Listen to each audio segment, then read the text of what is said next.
Oke, bismillahirrahmanirrahim. Assalamualaikum warahmatullahi wabarakatuh.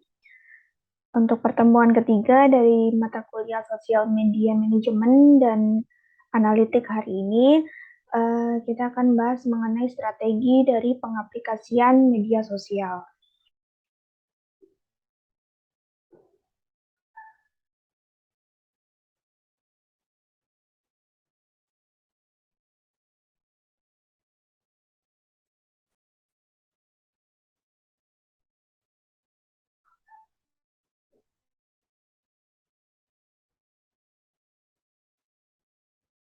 Oke, untuk strategi dari media sosial sendiri itu berkaitan dengan bagaimana menentukan cara pendekatan serta hubungan yang ingin dijalin antara lembaga dan juga masyarakat.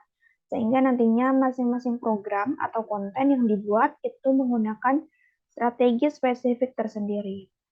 Kemudian hal pertama yang perlu dipertimbangkan dalam menyusun strategi itu adalah menentukan pesan utama yang harus dijelaskan berupa keseluruhan rangkaian kegiatan media sosial dari suatu lembaga. Jadi strategi media sosial ini adalah bagaimana suatu lembaga atau pemilik media sosial itu menentukan program atau konten yang akan dibuat spesifik mungkin gitu ya. Jadi menentukan pesan utama yang akan dijelaskan dalam kegiatan bermedia sosial. Itu merupakan strategi dari media sosial.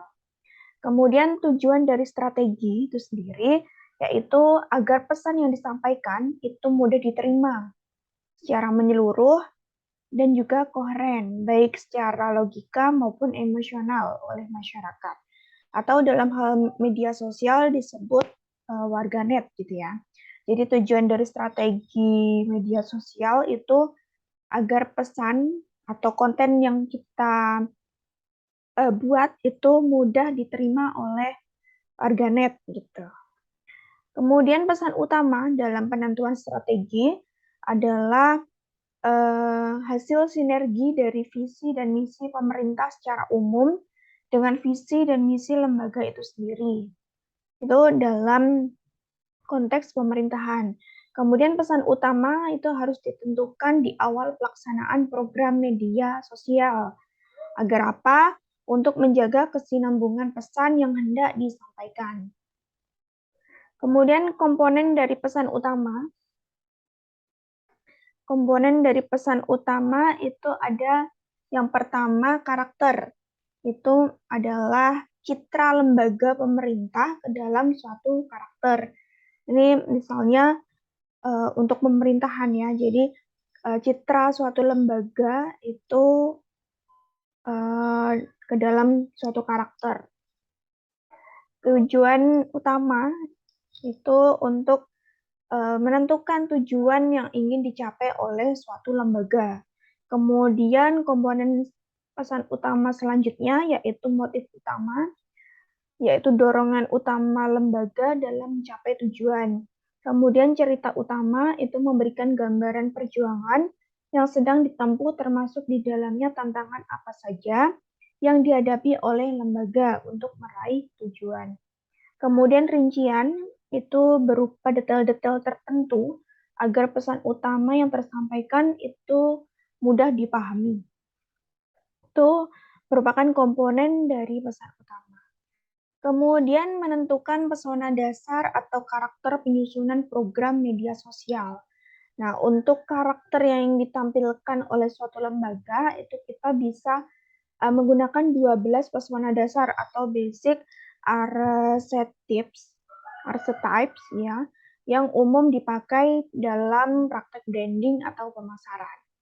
Nah, berikut ini merupakan karakter masing-masing pesona dasar atau basic archetypes yang pertama kali dicetuskan oleh Carl Jung pada 1938 dan kemudian dikembangkan kembali oleh Mark dan Persson pada 2001 sehingga akhirnya banyak dijadikan pedoman dalam menentukan gambaran karakteristik suatu merek.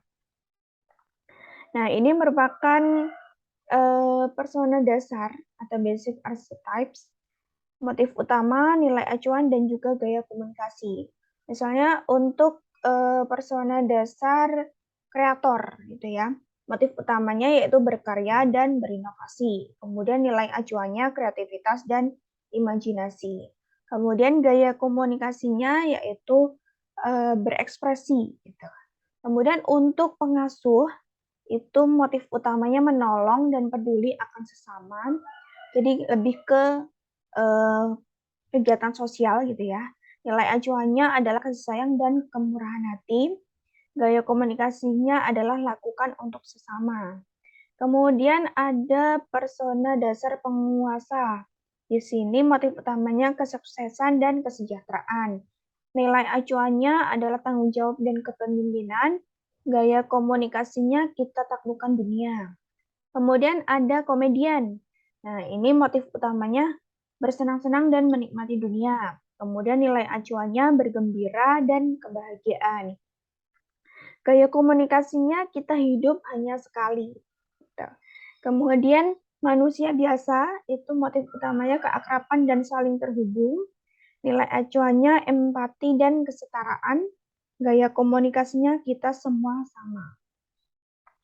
Kemudian pecinta atau lovers itu motif utamanya cinta dan keintiman.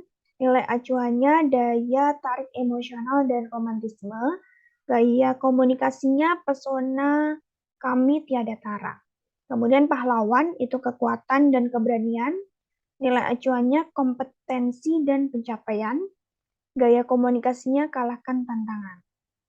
Begitu juga hingga selesai gitu ya. Itu untuk persona dasar, motif utama, nilai acuan, dan gaya komunikasi dari persona dasar. Kemudian langkah-langkah menentukan pesan utama. Ini ada 5 komponen pesan utama tadi. Langkah yang pertama itu melakukan riset awal. Tujuannya apa? Untuk melakukan pemetaan citra lembaga di mata masyarakat. Kemudian menggali topik utama yang diperbincangkan oleh masyarakat terkait dengan lembaga, kemudian mencari tahu secara spesifik kelompok masyarakat seperti apa yang aktif memperbincangkan dan menyimak pemberitaan terkait lembaga, kemudian memetakan harapan masyarakat terhadap lembaga, dan riset ini dapat dilakukan melalui pengumpulan data online maupun offline. Kemudian mengumpulkan data internal lembaga seperti visi dan misi, gambaran besar dari agenda kegiatan, evaluasi program sebelumnya, kemudian langkah selanjutnya menyusun target yang ingin dicapai. Nah, untuk target ini harus memiliki indikator yang tangible gitu ya. Kemudian tentukan pesan utamanya.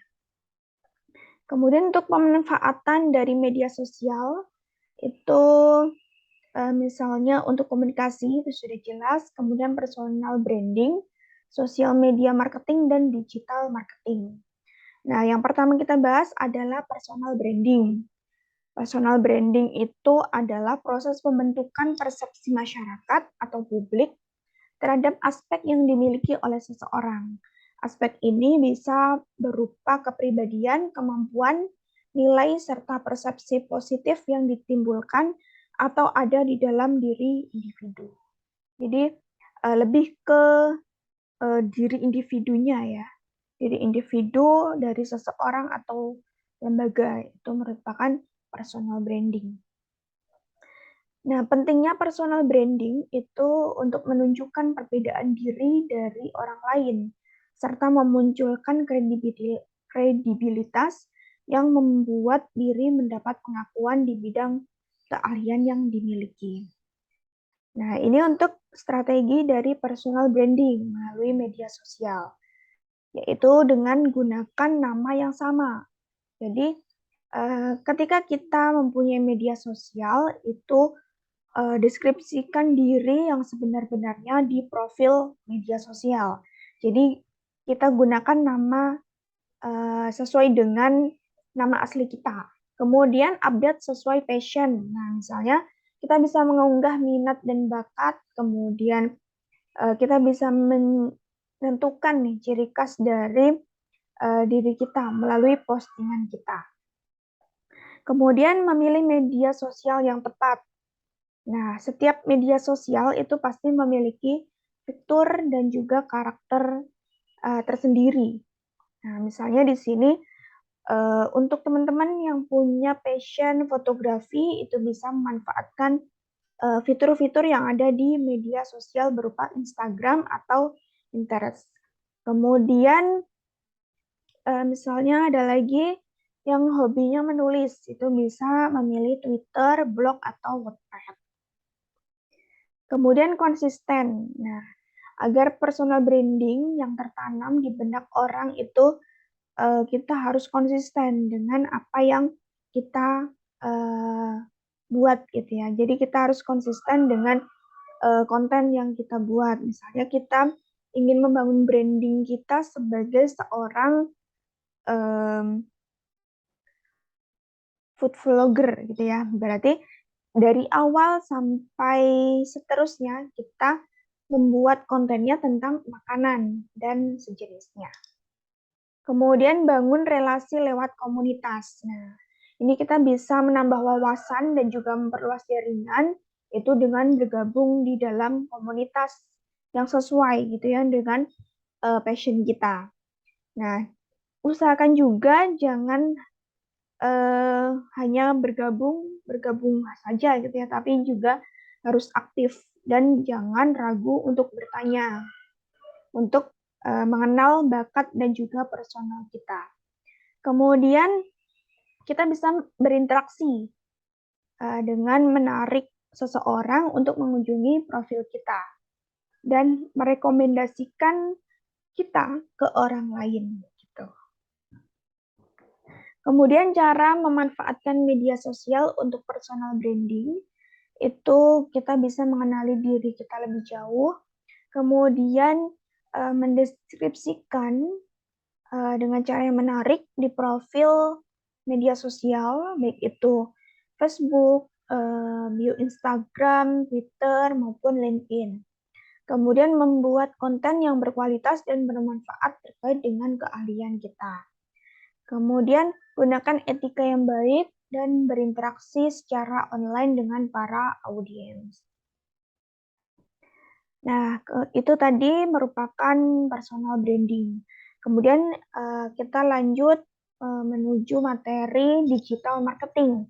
Nah, kalau di sini tadi di personal branding itu kita lebih mendeskripsikan tentang diri kita. Nah, di digital marketing ini lebih ke proses pemasaran yang dilakukan dengan media sosial. Jadi, digital marketing ini merupakan kegiatan yang biasanya dipakai oleh suatu perusahaan atau brand untuk melakukan promosi. Kemudian jenis digital marketing itu ada 7. Misalnya di sini ada search engine marketing atau biasa disingkat SEM, kemudian social media marketing, email marketing, digital advertising, content marketing, customer service automation, dan affiliate atau dropshipping. Nah, kita lanjut masuk ke jenis-jenis digital marketing. Yang pertama yaitu search engine marketing. Nah, seperti yang kita tahu di sini search engine marketing berarti marketing menggunakan cara untuk memasang iklan dari hasil pencarian Google. Nah, jadi kita di sini memanfaatkan hasil dari pencarian Google untuk memasang iklan. Gitu. Kemudian untuk social media marketing atau SMM itu dilakukan menggunakan media sosial sehingga promosi yang dilakukan itu lebih terstruktur dan tepat sasaran. Nah, jadi jika bisnis yang sudah aktif di media sosial itu perlu dilakukan strategi agar bisa mempromosikan produk dengan efektif. Nah, itu di sini bedanya. Kalau yang pertama, tadi itu memanfaatkan pencarian dari Google untuk memasang iklan. Kalau di sosial media marketing itu media sosial itu digunakan oleh perusahaan untuk promosi yang lebih terstruktur dan tepat sasaran. Kemudian SMM ini juga merupakan wujud pemasaran digital dengan memakai platform sosial media serta situs website jaringan guna mempromosikan produk ataupun layanan organisasi lewat metode berbayar dan tidak berbayar. Ini pengertian menurut Alves et al. Tahun 2016 dan Dwi Vedi et al. Tahun 2015. Kemudian kita bisa memanfaatkan SMM atau social media marketing itu untuk berhubungan dengan pelanggan, menuntaskan persoalan serta keluhan, mengumumkan produk serta layanan baru, memperoleh umpan balik serta saran, dan juga membangun komunitas antar pelanggan dan juga perusahaan. Ya. Itu menurut Akbar dan Helmiawan tahun 2018 serta Robiandi et al. Tahun 2021. Nah, ini pentingnya sosial media marketing, memungkinkan lebih banyak interaksi dengan konsumen. Kemudian menjadi media memasarkan merek dari sisi yang berbeda.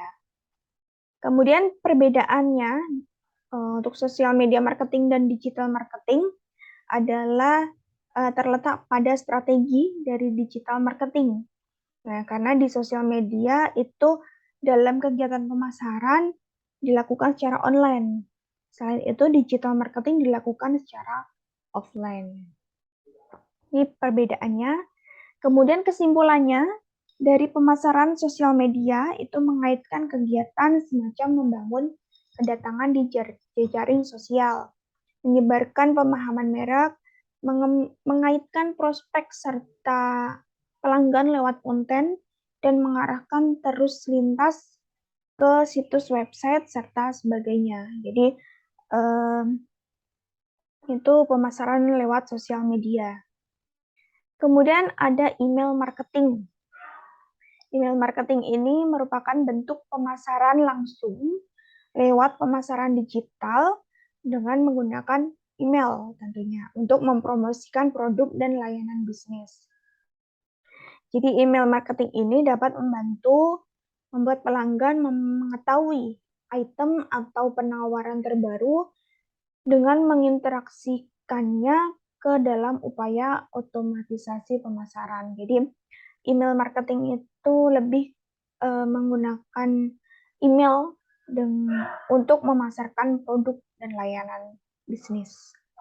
Kemudian kelebihan dari email marketing ini mudah untuk diukur. Kemudian segmentasi bisa disesuaikan, memperkuat hubungan loyalitas dan kepercayaan, mudah digunakan dan tingkat kesadaran merek dan diingat oleh pelanggan. Karena lebih privat gitu ya kalau menggunakan email. Kemudian yang keempat adalah digital advertising. Nah, ini jenis komunikasi yang dilakukan oleh perusahaan untuk mengiklankan atau mempromosikan suatu brand, produk, atau layanan menggunakan berbagai platform atau saluran digital. Nah, digital advertising ini memanfaatkan sejumlah media sosial seperti email, mesin pencarian, aplikasi di smartphone, program afiliasi, dan juga situs web untuk menampilkan iklan dan pesan kepada audiens. Kemudian konten marketing, ini strategi marketing dalam membuat dan menyebarkan konten berharga, relevan, dan juga konsisten untuk menarik perhatian para audiens yang dituju. Tujuan dari konten marketing itu membuat konten untuk para audiens yang haus informasi, serta membangun relasi yang kuat dengan para audiens dalam jangka waktu lama. Kemudian ada customer service automation, itu metode untuk mendukung konsumen metode dukungan konsumen yang disediakan oleh sistem secara otomatis seperti chatbot, kemudian voice bot, atau kecerdasan buatan lainnya, sehingga menggunakan alat untuk mengotomatiskan alur kerja atau tugas. Jadi kalau di digital marketing, kemudian konten marketing dan lain sebagainya tadi, lebih ke media sosialnya yang digunakan dan juga kontennya yang diunggulkan, tapi di customer service automation itu menggunakan kecerdasan buatan, chatbot, voice bot untuk mengotomatiskan. Jadi layanannya lebih otomatis untuk alur kerja dan juga tugasnya. Kemudian yang terakhir ada affiliate dan juga dropshipping. Nah, affiliate ini adalah model pembagian pendapatan pasif yang memungkinkan Anda untuk menggunakan jaringan afiliasi untuk mempromosikan dan memasarkan produk atau layanan orang lain. Dan jika melakukan pembelian, ini pelanggan melakukan pembelian gitu ya, kita bisa memperoleh komisi. Jadi pendapatan dari afiliator itu adalah komisinya. Sedangkan dropshipping itu penghasilan pasif, di mana penjual itu menjual produknya tanpa harus membuat persediaan produk dan juga tanpa mengirim produk. Jadi kita tinggal mempromosikan produk orang lain saja gitu. Itu untuk dropshipping. Oke. Itu merupakan